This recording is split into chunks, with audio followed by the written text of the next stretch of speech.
ओम जयंती मंगला काली भद्र काली कपालिनी दुर्गा क्षमा शिवा धात्री स्वाहा स्वधा नमस्तुते। जय माता दी। यह नवरात्रि हम सभी के लिए जीवन की सबसे आनंदमयी नवरात्रि हो और हमारी हर मनोकामना माँ भगवती पूर्ण करें। माँ भगवती से हम ऐसी प्रार्थना करते हैं।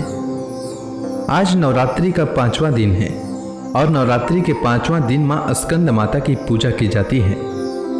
आज मैं आपके लिए दुर्गा सप्तशती पाठ का 6ठा और 7वां अध्याय लेकर आया हूँ। तो आइए श्रवण करते हैं दुर्गा सप्तशती पाठ का 6ठा अध्याय। अगर आप अपनी श्रद्धा भाव से कथा श्रवण के उपरांत ब्राह्मण दक्षिणा देना चाहते हैं तो स्क्रीन पर दिए गए नंबर पर भेज सकते हैं। मेधा ऋषि कहते हैं, देवी का यह कथन सुनकर दूत को बड़ा अमर्ष हुआ और उसने दैत्यराज के पास जाकर सब समाचार विस्तार पूर्वक का सुनाया। दूत के उस वचन को सुनकर दैत्यराज कुपित तो उठा और दैत्य सेनापति धूम्रलोचन से बोला, धूम्रलोचन, तुम शीघ्र अपनी सेना साथ लेकर जाओ और उस दुष्टा के केस पकड़कर घसीटते हुए उसे बलपूर्वक यहाँ लेकर आओ। उसकी रक्षा करने के लिए यदि कोई दूसरा खड़ा हो तो वह देवता, यक्ष अथवा गंधर्व ही क्यों न हो, उसे अवश्य मार डालना। ऋषि कहते हैं, शुंभ के इस प्रकार आज्ञा देने पर वह धूम्रलोचन दैत्य 60,000 असुरों की सेना को साथ लेकर वहां से तुरंत चल दिया। वहां पहुंचकर उसने हिमालय पर रहने वाली देवी को देखा और ललकार कर कहा, अरे तू शुंभ निशुंभ के पास चल। यदि इस समय प्रसन्नता पूर्वक मेरे स्वामी के समीप नहीं चलेगी तो मैं बलपूर्वक झोंटा पकड़कर घसीटते हुए तुझे ले चलूंगा। देवी बोली, तुम्हें दैत्यों के राजा ने भेजा है, तुम स्वयं भी बलवान हो और तुम्हारे साथ विशाल सेना भी है। ऐसी दशा में यदि मुझे बलपूर्वक ले चलोगे तो मैं तुम्हारा क्या कर सकती हूँ। ऋषि कहते हैं, देवी के यूं कहने पर असुर धूम्रलोचन उनकी ओर दौड़ा। तब अंबिका ने उस शब्द के उच्चारण मात्र से उसे भस्म कर दिया। फिर तो क्रोध में भरी हुई दैत्यों की विशाल सेना और अंबिका ने एक दूसरे पर तीखे साय को, शक्तियों को तथा फरसा की वर्षा आरंभ की। इतने में ही देवी का वाहन सिंह क्रोध में भरकर भयंकर गर्जना करके गर्दन के बालों को हिलाता हुआ असुरों की सेना में कूद पड़ा। उसने कुछ दैत्यों को पंजों की मार से, कितनों को अपने जबड़ों से और कितने ही महादैत्यों को पटककर ओठ की डाढ़ों से घायल करके मार डाला। उस सिंह ने अपने नखों से कितनों के पेट फाड़ डाले और थप्पड़ मारकर कितनों के सिर धड़ से अलग कर दिए। कितनों की भुजाएं और मस्तक काट डाले तथा अपनी गर्दन के बाल हिलाते हुए उसने दूसरे दैत्यों के पेट फाड़कर उनका रक्त चूस लिया। अत्यंत क्रोध में भरे हुए देवी के वाहन उस महाबली सिंह ने क्षण भर में ही असुरों की सारी सेना का संहार कर डाला। शुंभ ने जब सुना कि देवी ने धूम्रलोचन असुर को मार डाला तथा उसके सिंह ने सारी सेना का सफाया कर डाला, तब उस दैत्यराज को बड़ा क्रोध हुआ। उसका ओठ कांपने लगा। उसने चंड और मुंड नामक 2 महादैत्यों को आज्ञा दी, हे चंड और हे मुंड, तुम लोग बहुत बड़ी सेना लेकर वहां जाओ। उस देवी के झोंटे पकड़कर अथवा उसे बांधकर शीघ्र यहाँ ले आओ। यदि इस प्रकार उसको लाने में संदेह हो तो युद्ध में सब प्रकार के अस्त्र शस्त्रों तथा समस्त आसुरी सेना का प्रयोग करके उसकी हत्या कर डालना। उस दुष्टा की हत्या होने तथा सिंह के भी मारे जाने पर उस अंबिका को बांधकर साथ ले शीघ्र ही लौट आना। इस प्रकार से मार्कंडे पुराण में सावर्णिक मनवंतर की कथा के अंतर्गत देवी महात्म्य में धूम्रलोचन वध नामक 6ठा अध्याय पूरा हुआ। अब आइए श्रवण करते हैं दुर्गा सप्तशती का 7वां अध्याय। ऋषि कहते हैं, तदंतर शुंभ की आज्ञा पाकर वे चंड मुंड आदि दैत्य चतुरांगणी सेना के साथ अस्त्र शस्त्रों से सुसज्जित होकर चल दिए। फिर गिरिराज हिमालय के सुवर्णमय उच्च शिखर पर पहुंचकर उन्होंने सिंह पर बैठी देवी को देखा। वे मंद मंद मुस्कुरा रही थीं। उन्हें देखकर दैत्य लोग तत्परता से पकड़ने का उद्योग करने लगे। किसी ने धनुष तान लिया, किसी ने तलवार संभाली और कुछ लोग देवी के पास आकर खड़े हो गए। तब अंबिका ने उन शत्रुओं के प्रति बड़ा क्रोध किया। उस समय क्रोध के कारण उनका मुख काला पड़ गया, ललाट के भुएं टेढ़ी हो गई और वहां से तुरंत विकराल मुखी काली प्रकट हुई, जो तलवार और पास लिए हुए थी। वे विचित्र खटवांग धारण किए और चीते के चम्र की साड़ी पहने नर मुंडों की माला से विभूषित थी। उनके शरीर का मांस सूख गया था, केवल हड्डियों का ढांचा था जिससे वे अत्यंत भयंकर जान पड़ती थी। उनका मुख बहुत विशाल था, जीभ लपलपाने के कारण वे और भी डरावनी प्रतीत होती थी। उनकी आंखें भीतर को धंसी हुई और कुछ लाल थी। वे अत्यंत भयंकर गर्जना से संपूर्ण दिशाओं को गुंजा रही थी। बड़े बड़े दैत्यों का वध करती हुई वे कालिका देवी बड़े वेग से दैत्यों की उस सेना पर टूट पड़ी और उन सबको भक्षण करने लगी। वे पार्श्व रक्षकों, अंकुशधारी महावतों, योद्धाओं और घंटा सहित कितने ही हाथियों को एक ही हाथ में पकड़कर मुंह में डाल लेती थी। इसी प्रकार घोड़े, रथ और सारथी के साथ रथी सैनिकों को मुंह में डालकर वे उन्हें बड़े भयंकर रूप से चबा डालती थी। किसी के बाल पकड़ लेती, किसी का गला दबा देती, किसी को पैरों से कुचल डालती और किसी को छाती के धक्के से गिराकर मार डालती थी। वे असुरों के छोड़े हुए बड़े बड़े अस्त्र शस्त्र मुंह से पकड़ लेती और रोष में भरकर उनको दांतों से पीस डालती थी। काली ने बलवान एवं दुरात्मा दैत्यों की वह सारी सेना रौंद डाली, खा डाली और कितनों को मार भगाया। कोई तलवार के घाट उतारे गए, कोई खटवांग से पीटे गए और कितने ही असुर दांतों के अग्रभाग से कुचले जाकर मृत्यु को प्राप्त हुए। इस प्रकार देवी ने असुरों की उस सारी सेना को क्षण भर में मार गिराया। यह देखकर चंड उन अत्यंत भयंकर काली देवी की ओर दौड़ा तथा महादैत्य मुंड ने भी अत्यंत भयंकर नेत्रों वाली देवी को आच्छादित कर दिया। वे अनेकों चक्र देवी के मुख में समाते हुए ऐसे जान पड़े मानो सूर्य के बहुतेरे मंडल बादलों के उदर में प्रवेश कर रहे हों। तब भयंकर गर्जना करने वाली काली ने अत्यंत रोष में भरकर विकट अट्टहास किया। उस समय उनके विकराल वदन के भीतर कठिनता से देखे जा सकने वाले दांतों की प्रभा से वे अत्यंत उज्जवल दिखाई देती थी।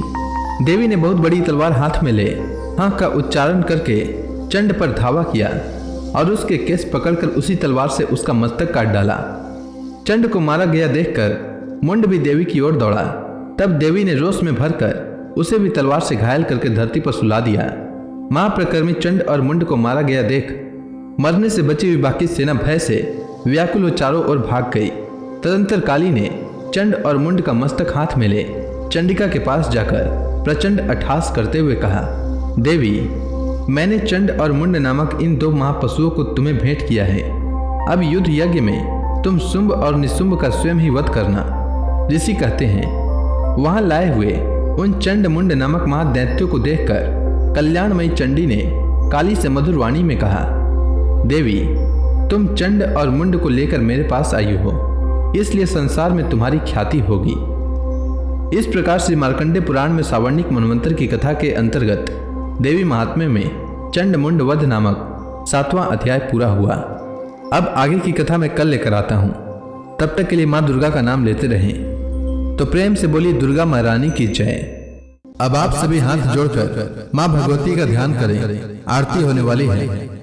जय अम्बे गौरी मैया, जय श्यामा गौरी, तुमको निस दिन ध्यावत, तुमको निस दिन ध्यावत, हरि ब्रह्मा शिवरी। जय अम्बे गौरी, मांग सिंदूर विराजत, टीको मृगमद को, मैया टीको मृगमद को, उज्ज्वल से दो नैना, उज्ज्वल से दो नैना, चंद्र बदननी को।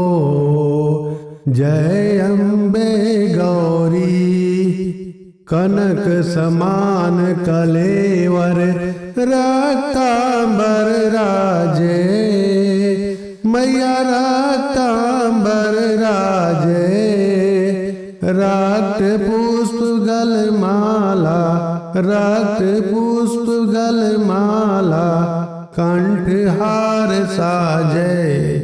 जय अम्बे गौरी, केहरी वाहन राजत, खड़ग खपर धारी, मैया खड़ग खपर धारी, सुर नर मुनि जन सेवत, सुर नर मुनि जन सेवत, तिनके दुख हारी।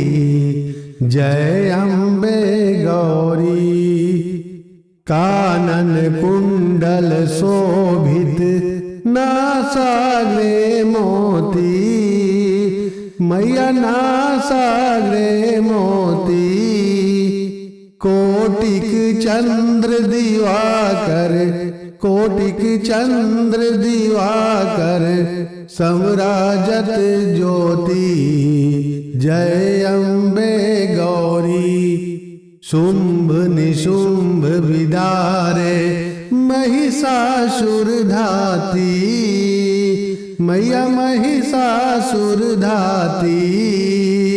धूम्र विलोचन नैना, धूम्र विलोचन नैना, निस दिन मधमाती।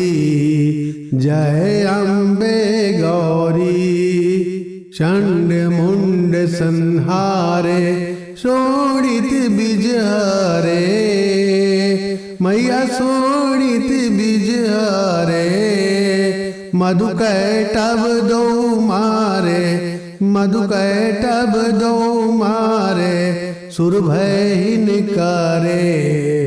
जय अम्बे गौरी, ब्रह्माणी रुद्राणी, तुम कमला रानी, मैया तुम कमला रानी। आगम निगम बखानी, आगम निगम बखानी, तुम शिव पट रानी। जय अम्बे गौरी, 64 योग निगावत, नृत्य करत भैरो, मैया नृत्य करत भैरो।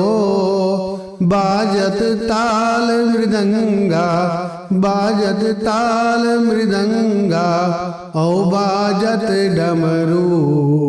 जय अम्बे गौरी, तुम हो जग की माता, तुम ही हो भरता, मैया तुम ही हो भरता। भक्तन की दुख हरता, भक्तन की दुख हरता, सुख संपत्ति करता। जय अम्बे गौरी, भुजाचार अति शोभित, बर मुद्राधारी, मैया बर मुद्राधारी। मनवांछित फल पावत, मनवांछित फल पावत, सेवत नर नारी। जय अम्बे गौरी, कंचन थाल विराजत, अगर कपूर बाती, मैया अगर कपूर बाती। श्रीमाल के तुम्हें राजत, श्रीमाल के तुम्हें राजत, कोटि रतन ज्योति। जय अम्बे गौरी, माँ अम्बे जी की आरती, जो कोई नर गावे, मैया जो कोई नर गावे। कहत शिवानंद स्वामी, कहत शिवानंद स्वामी, सुख संपत्ति पावे। जय अम्बे गौरी, जय अम्बे गौरी, मैया जय श्यामा गौरी। तुमको निस दिन ध्यावत, तुमको निस दिन ध्यावत, हरि ब्रह्मा शिवरी। जय अम्बे गौरी। तो प्रेम से बोलिए माता रानी की जय, माता दुर्गे की जय, माता अम्बे की।